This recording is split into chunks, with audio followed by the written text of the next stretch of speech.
అందరికీ నమస్కారం. అందరూ ఎలా ఉన్నారు? బాగున్నారని అనుకుంటున్నాను.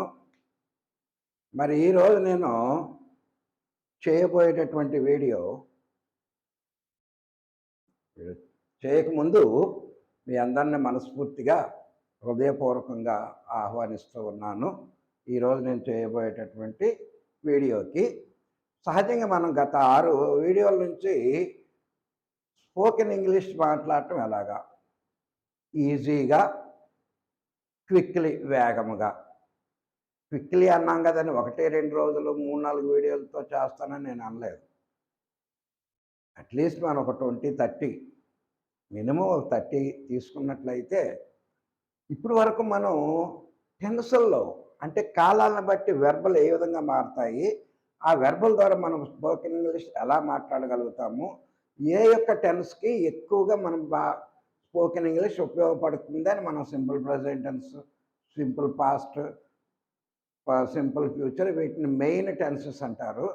ఆ ఒక్కొక్క దానికి ఉన్న మిగతా మూడింటిని మనం సబ్ టెన్సెస్ అంటాం. అవి మనం చూసాం ఇప్పటివరకును. కానీ మరి ఒట్టి టెన్సెస్ ఆ టెన్స్‌ని బట్టి మారేటటువంటి వెర్బలు వస్తేనే మనకి స్పోకెన్ ఇంగ్లీష్ మాట్లాడగలుగుతామా? అవ్వదు. మిగతాయి కూడా తెలుసుకొని ఉండాలి. అందుకే నేను ఈరోజు తీసుకున్నటువంటిది the role of pronouns in spoken English. సహజంగా మాట్లాడాలంటే మనకి ఒక వాక్యాన్ని తెలుగులో అర్థం చేసుకుంటాం. దాన్ని ఇంగ్లీష్లో మాట్లాడేటప్పుడు నౌన్స్ వస్తాయి, అంటే సబ్జెక్ట్స్లో నౌన్స్ వస్తాయి, వెర్బ్ ఉంటుంది, వెర్బ్ తర్వాత ఆబ్జెక్ట్స్ ఉంటాయి. ఈ ఆబ్జెక్ట్లో మరలా నౌన్స్ ఉండొచ్చు, లేదా సబ్జెక్ట్ స్థానంలో ప్రొనౌన్స్ ఉండొచ్చు. ఈ ప్రొనౌన్లే మళ్ళీ ఆబ్జెక్ట్ స్థానంలో కూడా ఉండాలి. మరి అవన్నీ రకాలు అది ఎలా ఉంటుందో ఇవన్నీ ఇప్పుడు నౌన్స్ అనుకున్నాం.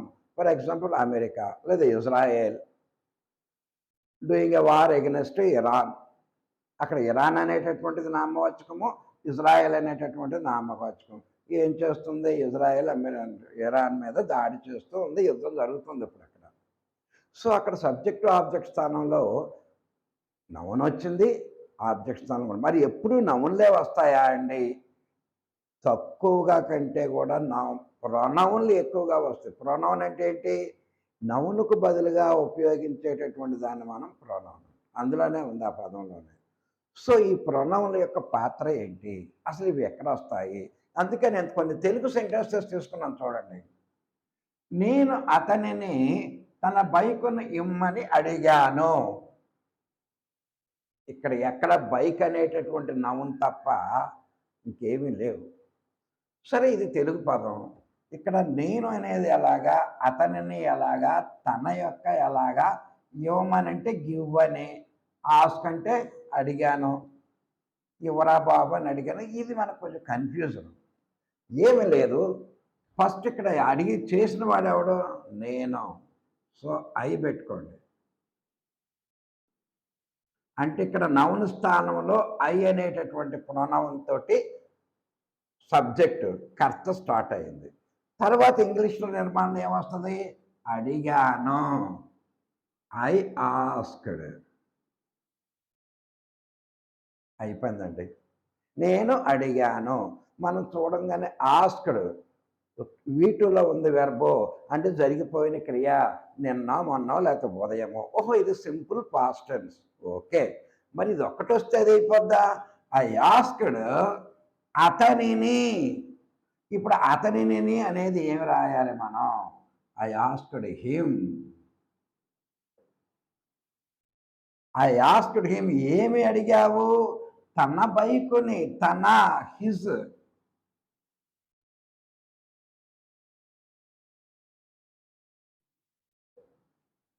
చూడండి, I asked him his bike. నేను అతనిని అడిగాను, తన యొక్క బైకును అడిగాననే దాంట్లోనే ఇవ్వమనే కదా అర్థం. అర్థమైందండి? సో ఇక్కడ చూడండి, ఇక్కడ బైక్ అనేది ఒక్కటే నౌను, ఆబ్జెక్ట్ స్థానంలో ఉంది. ఇక్కడ హిజ్ అతని యొక్క, హిమ్ అతనిని, ఐ నేను. 3 ప్రొనౌన్లు వచ్చాయి అక్కడ. ఐ అంటే నేను, నా పేరు లేదు. హిమ్ అంటే అతనిని, అతనెవడో తెలీదు మనకి. హిజ్ అతని యొక్క. సో ఈ 3 ప్రొనౌన్లు. ఇప్పుడు వరకి ఏంటో మనకు తెలీదు. అతనిని అంటే ఏం రాయాలి? తన అన్నాడు. తన ఏంటి? నేను అనేది అయి రాస్తాం అనమాట. ఇప్పుడు క్లారిటీ వచ్చింది. అంటే ఈ వాక్యంలో ఒక్క బైక్ అనే నౌన్ తప్ప మిగతావన్నీ కూడా ఈ ఆస్క్డ్ అనే వెర్బ్ తప్ప, బైక్ అనే నౌన్ తప్ప మిగతాయన్నీ ప్రొనౌన్లే. మరి ఈ వాక్యం మాట్లాడటానికి ప్రొనౌన్ ఉపయోగం ఉందా లేదా మీకు? సో నెక్స్ట్ చూడండి.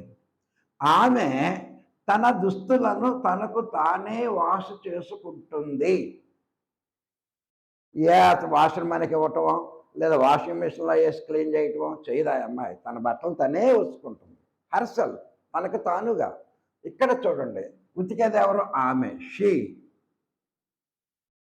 ఉతుకుతూ ఉంటుంది. కంటిన్యూలో రాయొచ్చు.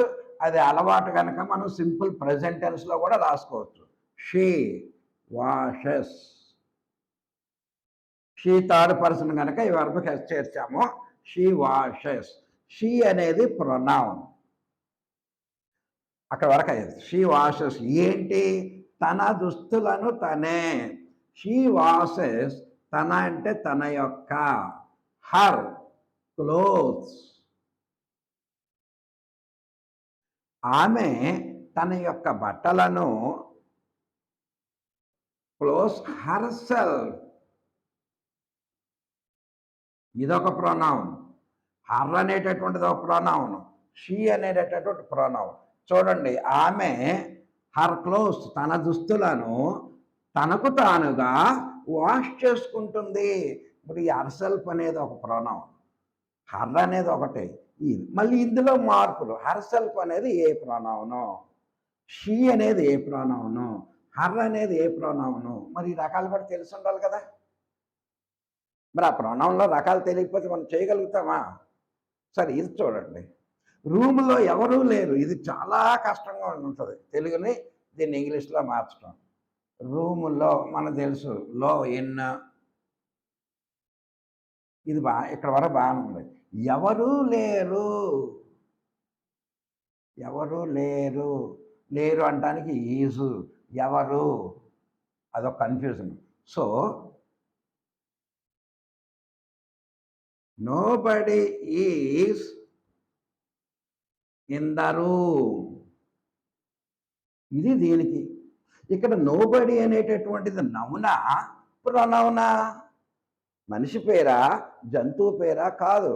నోబడీ ఎవరు లేరు, ఇది ప్రొనౌన్. అర్థమైందండి? మరి ఇది ఒక రకమైన ప్రొనౌన్. హర్సెల్ఫ్ అనేది ఒక ప్రొనౌన్. హర్ అనేటటువంటిది ఒక ప్రొనౌన్. ఐ షీ అనేది ఒక ప్రొనౌన్. మళ్ళీ ఇందులో రకాలు ఉన్నాయన్నమాట. ఆ రకాలు తెలియకుండా ఇలా ఉంటుంది. ఇప్పుడు తెలుగు ఇదే ఇచ్చామనుకోండి, ఎంతమంది మీరు కరెక్ట్గా ఇంగ్లీష్లో చేయగలుగుతారు?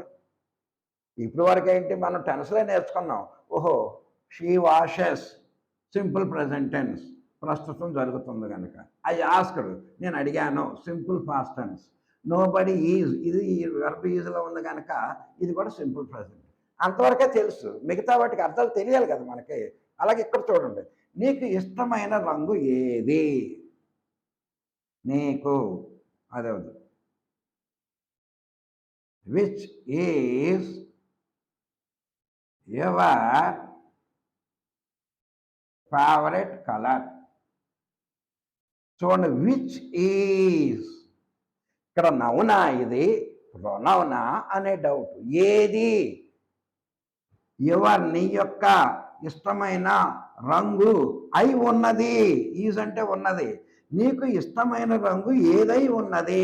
Which is your. పని ఇక్కడ కలర్ ఒకటే నౌను, ఆబ్జెక్ట్ స్థానంలోకి వెళ్ళింది. ఇక్కడ సబ్జెక్ట్ స్థానంలో ఇది నౌనా, ఇది ప్రొనౌనే. విచ్ అనేది సహజంగా మనం ప్రొనౌన్లు అంటే మొన్న చెప్పుకున్నాం. I, we, he, she, it, you, your, they, ఇవే అనుకుంటాం. కానీ చూడండి ఎన్ని వచ్చావు మనం చెప్పుకున్న లిస్టులో. చూడండి, ప్రొనౌన్లు అంటే సహజంగా I, we, he, she, it, they, you, you. You అంటే ఏకవచనం, యు అంటే బహువచనం కూడా. ఐ నేను, వి మనము, హీ అతడు, షీ ఆమె, ఇట్ అది, దే వారు యు నీవు యు మీరు. మరి ఇక్కడ ఏమీ లేవు, ఇక్కడ ఒకటే ఉంది. మరి ఈ విచ్ ఏంటండి, అరసల్ఫ్ ఏంటి, హిజ్ ఏంటి, హిమ్ ఏంటి అంటే ఇవన్నీ కూడా వీటి యొక్క రూపాలే, వీటిల్లో రకాలే. అంటే ప్రొనౌన్లో రకాలు తెలియకుండా మనం ఇంగ్లీష్ మాట్లాడాలి. ఒకవేళ ఇదే ప్రశ్న వాడు అడిగాడు అనుకోండి పక్కనోడు, ఒరే నీ బైక్ నాకు ఎవరా అన్నాడు, హిజ్ను హిమ్ వచ్చేటట్లుగా, అప్పుడు నువ్వు ఎలా మార్చగలుగుతావు? ఆ ప్రొనౌన్ల రకాలు తెలియకపోతే. ఇక లాస్ట్ చూడండి, అతడు తన తల్లిని ఈ మధ్యనే పోగొట్టుకున్నాడు. అతడు హీ వెర్బ్ రావాలి కదా, పోగొట్టుకున్నాడు.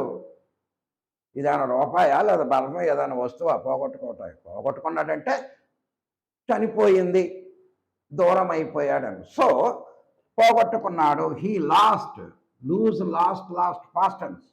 హీ లాస్ట్ అతను పోగొట్టుకున్నాడు ఏంటి, తన తల్లిని, తన హిజ్,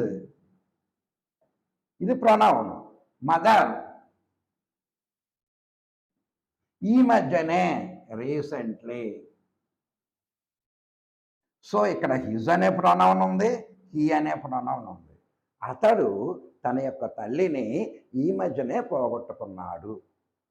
సో ఇవన్నీ మీకు ఎందుకు ఉదాహరణ రాశానంటే ఇందులో ఎక్కువగా ప్రొనౌన్లే వచ్చాయి, ఈ చాలా తక్కువగా ఉన్నాయి ఇక్కడ. మరి ఏంటి సార్ మీరు ఏ చెప్పారు, ఇక్కడ నోబడి అన్నారు, ఇక్కడ హర్సల్ఫ్ అన్నారు, ఇక్కడ హిజ్ అన్నారు, తర్వాత హర్ అని ఉంది, ఇక్కడ విచ్ అని ఉంది. ఏంటి సార్ ఇవన్నీ అంటే ఏం కంగారు పడద్దు. ఇందులో 9 రకాలైనటువంటి ప్రొనౌన్లు ఉన్నాయి, 9 రకాలైన ప్రొనౌన్. అవన్నీ వస్తాయి, ఎందుకంటే ఎక్కువ ఇంగ్లీష్లో ఇవే వస్తాయి, నౌన్స్ కంటే ఎక్కువ వస్తాయి. మరి వీటిలో రకాలు తెలియాలి కదా మనకి, వాటిని ఎలా ఉపయోగించాలో తెలుసుకోవాలి కదా. అందుకు ఈ తెలుగు ఉదాహరణలన్నీ తీసుకున్నాం. అందుకే హెడ్డింగ్ కూడా ఏం పెట్టాను, role of pronouns in spoken English. English మాట్లాడటంలో వీటి యొక్క పాత్ర అంటే ప్రొనౌన్, సర్వనామం యొక్క పాత్ర. తెలుగులో సర్వనామం అని అంటారు, దానికోసం ఇది చెప్తున్నాం.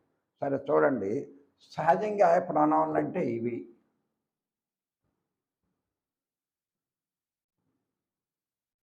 చాలా ఇంపార్టెంట్ అండి, ఇది చాలా జాగ్రత్తగా వినండి. 1, 2, 3 సార్లు రిఫర్ చేయండి. ఎక్కువ ఇంగ్లీష్ దీంతోనే ఉంటుంది. ఒట్టి అమ్మ మీరు ఏంటి సార్ టెన్స్లు 3 తెలిస్తే తెలుసు, మరి టెన్స్లు తెలిసి వెర్బలు, సరే వెర్బలు ఉపయోగిస్తాము, మరి పదాలు మిగతా తెలియాలి కదా, అందుకనమాట. సో సబ్జెక్ట్ స్థానంలో వెర్బ్ ఆబ్జెక్టు సహజంగా వాక్యాలు ఈ విధంగా ఉంటాయి. ఈ సబ్జెక్ట్ స్థానంలో ఏంటి వస్తాయి, అయితే నౌన్స్ వస్తాయి లేదా ప్రొనౌన్స్ వస్తాయి.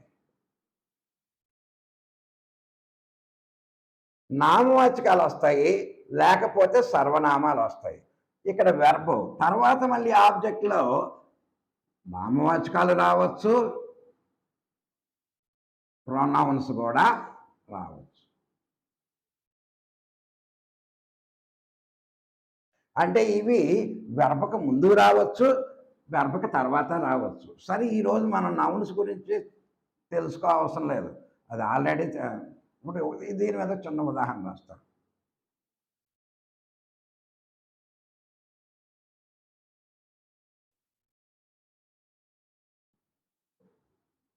రీసెంట్ అనమాట, ఈరోజు జరిగిందే. ఇజ్రాయేల్ అనేటటువంటి దేశం సబ్జెక్టు, ఇక్కడ సబ్జెక్ట్ స్థానంలో ఉంది. ఇదేంటి నౌను, ఒక దేశం పేరు. బంబార్డెడ్, బాంబుల దాడి చేసింది, ఇది పాస్ట్ టెన్స్, ఉదయం. సో ఇది వెర్బ్ దేంట్లో ఉందండి, V2లో ఉంది. సో ఒకే ఒక వెర్బ్ ఉంది కనుక సింపుల్ పాస్ట్ టెన్స్, గతంలో జరిగిన క్రియ. దేని మీద, ఇక్కడ ఆబ్జెక్ట్ ఇది ఇరాన్ అనేటటువంటి దేశం, ఇది నౌను. అంటే ఇది వెర్బకు ముందు ఉంటాయి నౌన్లు, వెర్బకి తర్వాత ఉంటాయి. అలానే కంపల్సరీగా ఉండాలని అవసరం లేదు, అర్థమైందండి. సో ఇప్పుడు ఇక్కడ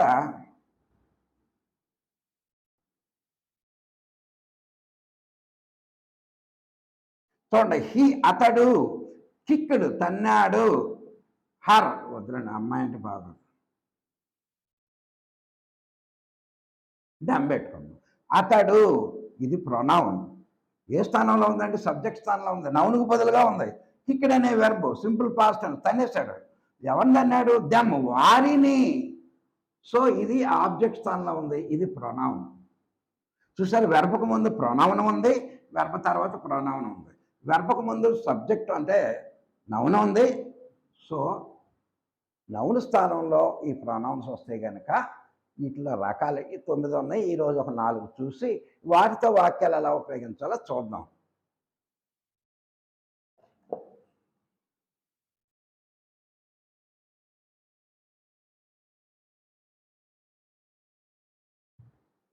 సహజంగా ప్రొనౌన్లు అంటే మనకు ఇప్పుడు వరకు అందరూ తెలుసుకున్నది ఏంటి? ఐ,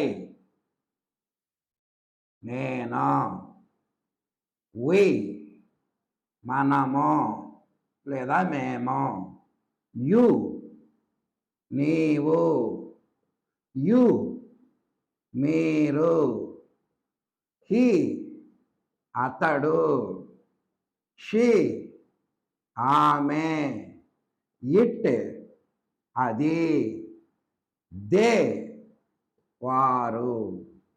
ఈ ఇటు తప్ప మిగతాయన్నీ మనుషులకే. కాదు పేర్లు ఉండవు. ఇద్దరు బాయ్స్ ఉన్నారండి, వాళ్ళ పేర్లు మనం తెలియదు. ఏమంటాం మనం? దే, వారు అని అంటాం. ఎదురుగుండా నీవు ఉన్నావు, నీ పేరు నాకు తెలీదు, యు, నీవు అని అంటాం. అంతే కదా. ఇట్ అనేది వస్తువుకు కానీ జంతువుకు కానీ దేనికైనా ఉపయోగించవచ్చు. వీటిని పర్సనల్ ప్రొనౌన్స్ అని అంటారు. ఇది ఫస్ట్ తేడా. Personal pronoun. ప్రొనౌన్లు వచ్చినప్పుడు ఇవి ఎప్పుడు కూడా సబ్జెక్ట్ స్థానంలోనే ఉంటాయండి. ఇవి ఎప్పుడు కూడా వెర్బం దాటి అవతల ఎక్కలం. బాగా గుర్తుంచుకోండి. సబ్జెక్ట్ స్థానము ఏది, ఇవన్నీ కూడా. మరి వెర్బ దాటి అవతల వెళ్తే ఏమవుతాయండి అని మీకు డౌట్ రావచ్చు. అర్థమైందా? సో పర్సనల్ ప్రొనౌన్స్ ఇవి కదా. ఇక రెండవ రకం ఏంటంటే ఆబ్జెక్టివ్ ప్రొనౌన్.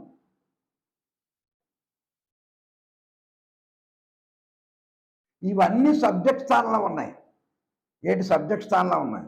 ఇవన్నీ కూడా యువతలైపుకి వస్తే ఆబ్జెక్ట్ స్థానం, అంటే మధ్యలో వెర్బ్ ఉంటుంది అనమాట. ఈ వెర్బ్ను దాటి యువతలైపుకి వస్తే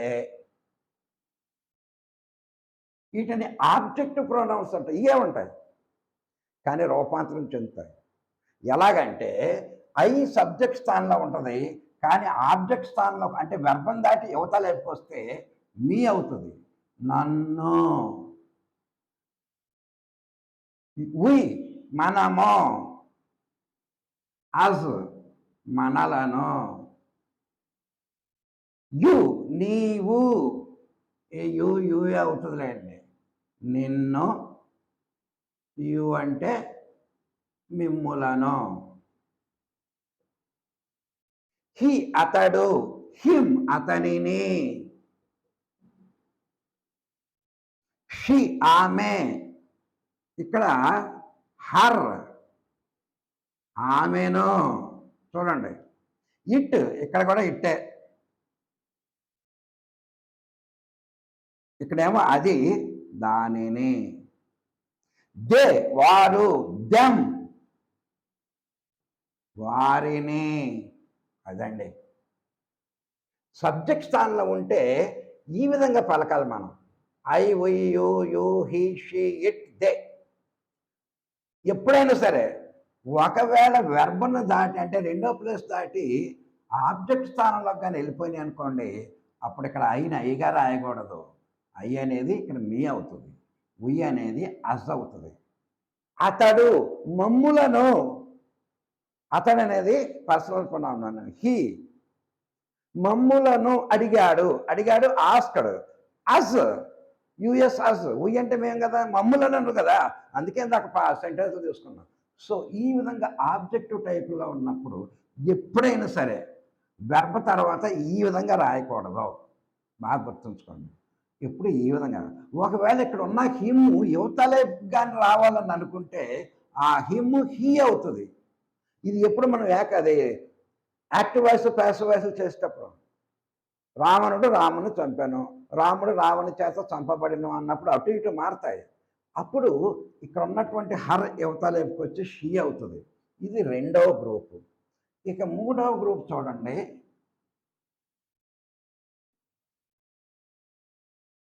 దీన్ని మనం పొసెసివ్ అంటాం.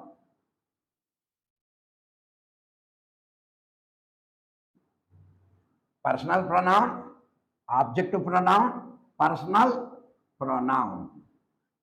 ఇవే మళ్ళీ రూపాంతరం చెప్తాయి. ఇవి చూడండి, ఇక్కడ ఐ అనేది పర్సనల్, మీ అంటే నన్ను, ఇక్కడ యొక్క. పర్సనల్ అంటే ఏంటంటే అది, పొసెసివ్ అంటే ఏంటంటే యొక్క, మీ. అయి కదా నేను, నా యొక్క, మై, నా యొక్క. ఉయ్ అంటే మనము, అజ్ అంటే మనలను, మా యొక్క అవర్, మా యొక్క లేదా మన యొక్క. ఇక్కడ యు నీవు, యు నిన్ను, యువర్ నీ యొక్క. ఇక్కడ ఇంకో యు ఉంది అంటే బహువచనం కూడా. ఇక్కడ మిమ్ములను, యువర్ మీ యొక్క. అలాగే హీ, ఇక్కడికి వచ్చేటప్పటికి హిమ్, ఇక్కడికి వచ్చేటప్పటికి హిజ్ అతని యొక్క. షీ ఉంది, ఇక్కడికి వచ్చేటప్పటికి హర్ అయింది. ఇక్కడ ఏంటి, హర్. ఇక్కడ ఆమెను అన్నది వస్తుంది, లేదా ఎస్ పెట్టుకోండి, హర్స్ ఆమె యొక్క. ఇక్కడ ఇట్ ఉంది, అది ఇట్ దానిని. ఇక్కడ ఇట్స్ దాని యొక్క. పిల్లి యొక్క రంగు అంటాం కదా మనం. ఇక్కడ దే ఉంది, వారు. ఇక్కడికి వచ్చే దెమ్మ అయింది, వారిని. ఇప్పుడు వారి యొక్క అనడానికి దేర్, వారి యొక్క.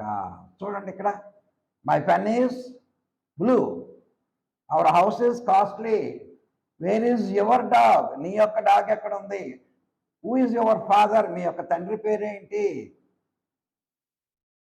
What is his name, his అతని యొక్క పేరేంటి, what hers favourite colour, what is the colour of that doll, where is their house, వాళ్ళ ఇల్లు ఎక్కడ ఉంది, వారి యొక్క. సో ఈ విధంగా యొక్క అనేటటువంటిది చూడండి. వెర్బ్ చూసారు ఎన్ని వచ్చాయి. అప్పుడు అవి ఇవే అనుకున్నాం మనం, పర్సనల్ ప్రొనౌన్లే అనుకున్నాం. చూసారా, వెర్బ్ దాటి యువతాల వస్తే ఇక్కడ మీ ఇలాగ అయిపోయింది అన్నమాట. మరి యువతాల మై ఎవరు ఇలా వచ్చినాయి. మరి ఇవి ఎక్కడ ఉంటాయండి, వెర్బకి ముందు ఉండొచ్చు, వెర్బకి వెనకాల ఉండొచ్చు. అంటే బోత్, సబ్జెక్ట్ ప్లస్ ఆబ్జెక్ట్. కర్తస్థానంలో ఉండొచ్చు, కర్మస్థానంలో వచ్చు. మై నా యొక్క. చూడండి ఇక్కడ మై అనేది ఇక్కడ ఉంది, మై హౌస్ ఈజ్ దేర్, నా యొక్క ఇల్లు ఈజ్ దేర్ అక్కడ ఉన్నది. ఇక్కడ మై అనేటటువంటిది సబ్జెక్ట్ స్థానంలో వచ్చింది ఇక్కడ నుంచి. ఇవి మాత్రం ఎప్పుడు కూడా ఆబ్జెక్ట్ స్థానంలోనే ఉండాలి. ఇక్కడ ఇంకోటి చూద్దాం.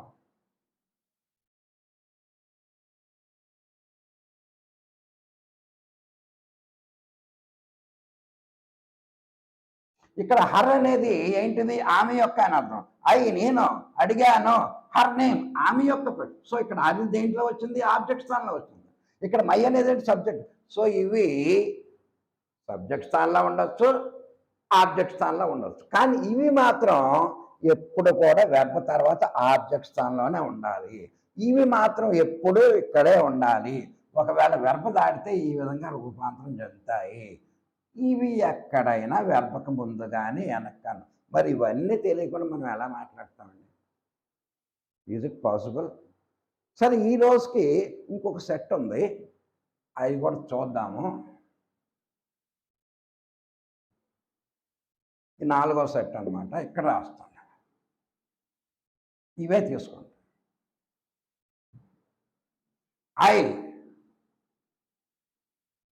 మై సెల్ఫ్ నేను, మీ నన్ను, మై నా యొక్క, మై సెల్ఫ్ నాకు నేనుగా. ఇప్పుడు నేను ఉన్నాను వంటవాడిని, ఈ వీడియోలు చేసి మళ్ళీ ఇప్పుడు వెళ్ళి వండుకోవాలి. అప్పుడు నేను ఏమంటాను, I wash my food myself, I cook my food my. ఎవరిలో సహాయం లేదు నాకు. నేనే కూరగాయలు కోసుకోవాలి, నేనే అంట్లు తోముకోవాలి, నేనే వంట చేసుకోవాలి. నాకు నేనుగా పని చేసుకోవటం, మై సెల్ఫ్ నాకు నేనుగా. అలా అన్నిటికీ వస్తుంది. నాకు నేనుగా. ఇక్కడ వి అవర్ సెల్వ్స్. ఎప్పుడైతే బహువచనంలో విఎస్ చేరుతుందండి. బహువచనం లేకపోతే సెల్ఫ్ చేరుతుంది. ఎస్ఈఎల్ఎఫ్.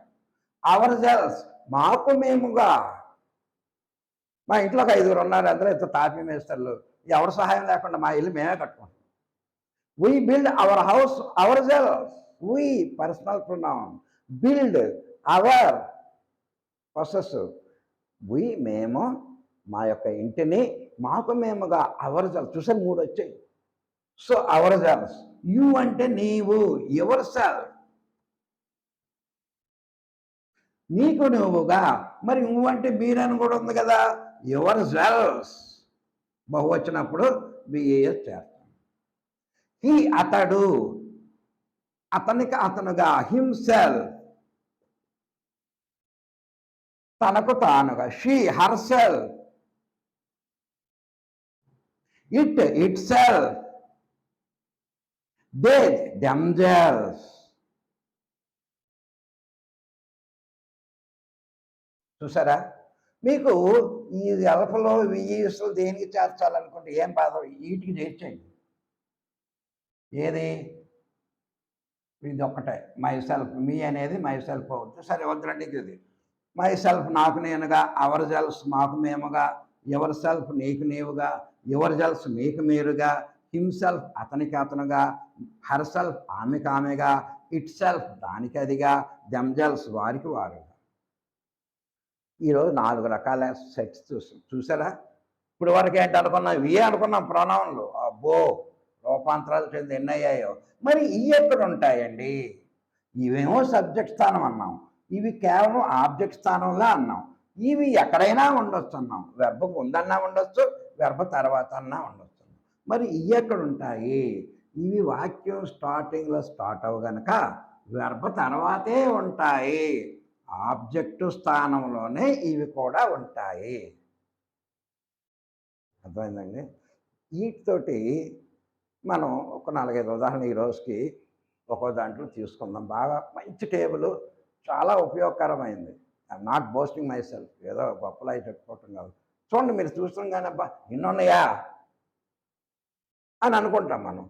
సరే ఇంకా 9 రకాలు ఉన్నాయి, రేపు చెప్పుకుందాం. సరే ఇప్పుడు ప్రస్తుతం కొన్ని ఉదాహరణలు చేద్దాం మనం ఇవన్నీ వచ్చేటట్టు.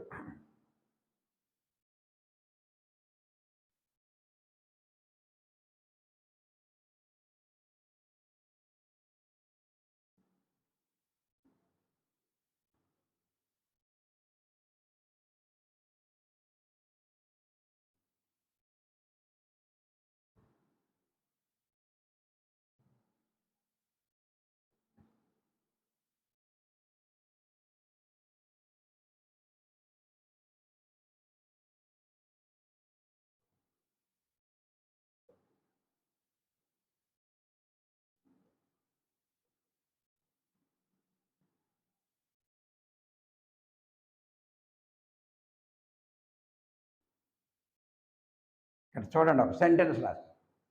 I asked his permission to use his car. ఇక్కడ సబ్జెక్ట్ ఏదండి? వెర్బ్ ఏదండి? దేంట్లో ఉందండి? జరిగిపోయిన సింపుల్ పాస్ట్ టెన్స్. నేను అడిగాను ఎవరిని?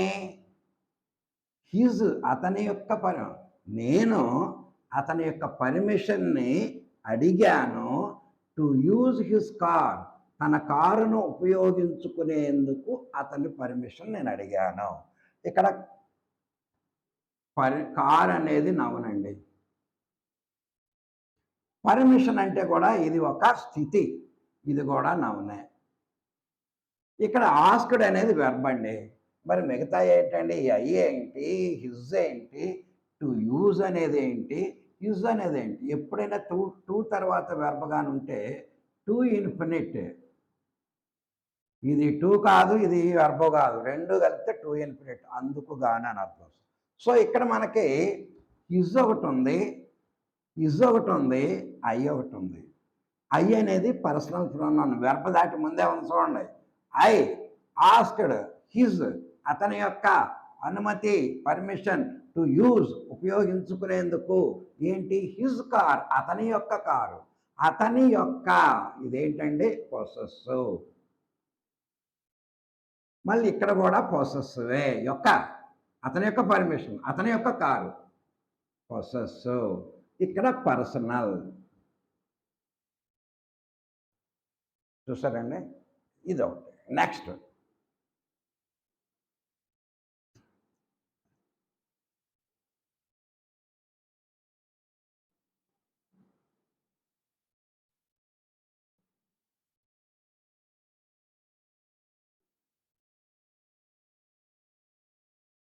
They scolded them. ఇక్కడ ఏ నౌన్ లేదు. దే వారు సబ్జెక్ట్, కాకపోతే ప్రొనౌన్. ది అనేది పర్సనల్ ప్రొనౌన్ కనుక ఈ వెర్బకు ముందే ఉంది. ఇక్కడ దెమ్ వారిని, ఇదేంటండి? Objective pronoun. వారు వారిని స్కోల్డెడ్ తిట్టారు. సో రెండు ప్రొనౌన్ తోటే ఈ వాక్యం కంప్లీట్ అయిపోయింది. సో వాక్యంలో కంపల్సరీగా మనకి నౌన్లే ఉండాలని రూల్ ఏమీ లేదండి my dear viewers. Okay, next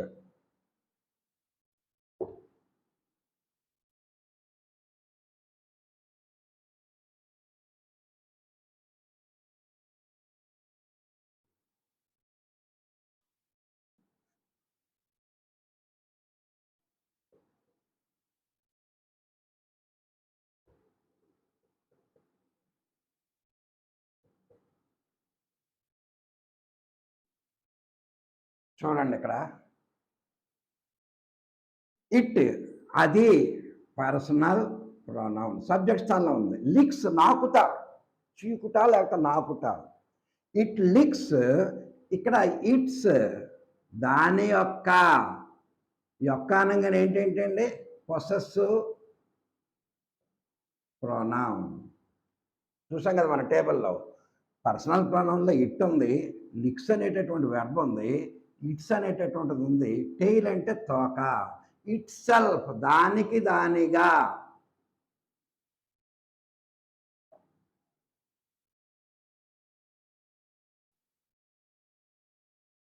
possessive pronoun. Personal objective pronoun,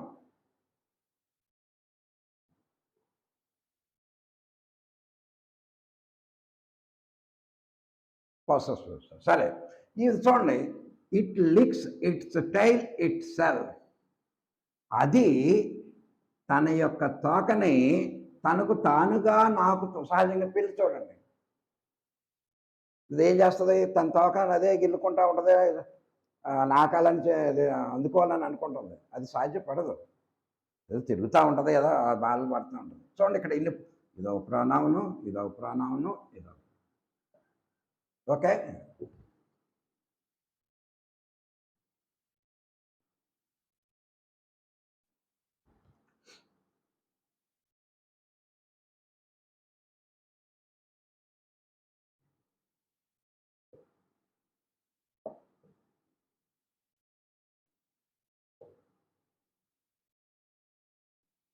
చూడండి. ఫాదర్ తండ్రి, ఇక్కడ నౌన్ వచ్చింది సబ్జెక్ట్ స్థానంలో, గొడవ లేదు. టోల్డ్ చెప్పాడు, పాస్ట్ వెర్బ్. నాన్నగారు చెప్పారు. హిమ్ అతనికి. మళ్ళీ ఇక్కడ ప్రొనౌన్ వచ్చింది. ఇదేంటండి? ఆబ్జెక్టు. ఈ యువతలేపు ఉంటుంది, యువతలేపుకి వస్తే హిమ్ అతనికి, అతని. ఆబ్జెక్టు ఏ స్టోరీ నౌన్ ఆబ్జెక్ట్ స్థానంలో. సో ఈ విధంగా సబ్జెక్ట్ స్థానంలో, ఆబ్జెక్ట్ స్థానంలో అయితే నౌన్లన్నా ఉండొచ్చు, లేదన్నా ప్రొనౌన్ ఉండొచ్చు. ఓకేనా? అంటే ఏంటి? ఈ ప్రొనౌన్ల యొక్క పాత్ర ఎంత ముఖ్యమో ఇప్పుడు 4 చూసాం మనం. పర్సనల్ ప్రొనౌన్ చూసాం. I, we, he, she, it, they, you. ఇవి ఎప్పుడు కూడా వెర్బను దాటి అవతలేపుకి వెళ్ళ ముందే ఉంటుంది. ఈ వెర్బను దాటి ఐ మీ అవుతుంది, వి అజ్ అవుతుంది, హీ హిమ్ అవుతుంది, షీ హర్ అవుతుంది, ఇట్ ఇట్టే అవుతుంది, యు యువర్ అవుతుంది. ఇవి ఎప్పుడు కూడా ఆబ్జెక్ట్ స్థానంలోనే ఉంటాయి. మరి ఆ చివర మనం టేబుల్‌లో రాసుకున్న యొక్క అనే అర్థం వచ్చేటటువంటిది. ఐ నేను, మై నా యొక్క, హి అతడు, ఈజ్ అతని యొక్క, దే వారు, దెమ్ వారిని, దే వారి యొక్క. ఇవి ఎక్కడుంటాయి? ఎక్కడైనా ఉండొచ్చు. అందులో ఈరోజు మనం 4 చూసాం. ఇది పర్సనల్, తర్వాత ఆబ్జెక్టు, పొసెస్సు అండ్ రిఫ్లెక్సు. ఇవి వీటితో ఎన్ని వాక్యాలైనా మనం తయారు చేయొచ్చు. మిగతాయి మనం ఇంకొక 5 రకాలున్నాయి. అవి ఎక్స్‌ప్లెయిన్ చేసే ఆ రకాల్లో వాటిని మనం స్పోకెన్ ఇంగ్లీష్‌కి ఏ విధంగా ఉపయోగించుకోవాలి అనేటటువంటి విషయాన్ని మనం రేపు చూద్దాము. That is it for today. ఈ రోజుకి ఇది చాలు. బాగా ప్రాక్టీస్ చేయండి. చూడండి ఎన్ని వాక్యాలు. మనం ఎన్నో వాక్యాలు చూస్తూ ఉంటాం. మరి మీరు స్పోకెన్ ఇంగ్లీష్‌లో ఒట్టి వెర్బ్ ఒకటే వస్తే ప్రయోజనం ఏంటండి? నౌన్ ఏంటో తెలియలేదు. ప్రొనౌన్, ఆ ప్రొనౌన్‌లో రకాలు తెలియాలి కదా! అందుకే చెప్పాను కొన్ని వీడియోస్ కనీసం మినిమమ్ నాలెడ్జ్ రావాలి. నౌన్లు అంటే ఏంటి? నౌన్‌లో రకాలేంటి? ప్రొనౌన్ అంటే ఏంటి? ప్రొనౌన్‌లో రకాలు అవి తెలిస్తేనే మనం మాట్లాడగలుగుతాము. ఒట్టి వెర్బ్ తెలిసినంతలోనే కుదరదు. చూసి చెప్పగలుగుతాం. ఓహో! Simple past tense. ఓహో! ఇది సింపుల్ ప్రెజెంట్ టెన్స్. మరి చూడగలిగి అబ్జర్వ్ అంటే దాన్ని డయాగ్నోస్ చేయగలుగుతావు. కానీ తిరిగి మాట్లాడాలి కదా! తిరిగి మాట్లాడాలంటే ఇవన్నీ రావాలి కదా! సో, ఈ ప్రయత్నాన్ని మీరు సద్వినియోగం చేసుకోండి. That is it for today. If you like my video as usually share to your friends, subscribe. ఎక్కువసేపు వ్యూ చేయటానికి చూడండి. నా పర్సనల్ నెంబర్ రాశాను. But nobody is making a phone call. మీ ప్రాబ్లమ్స్ ఏమైనా ఉంటే చేయమన్నాను. I wish and I am expecting your calls. Okay. Thank you.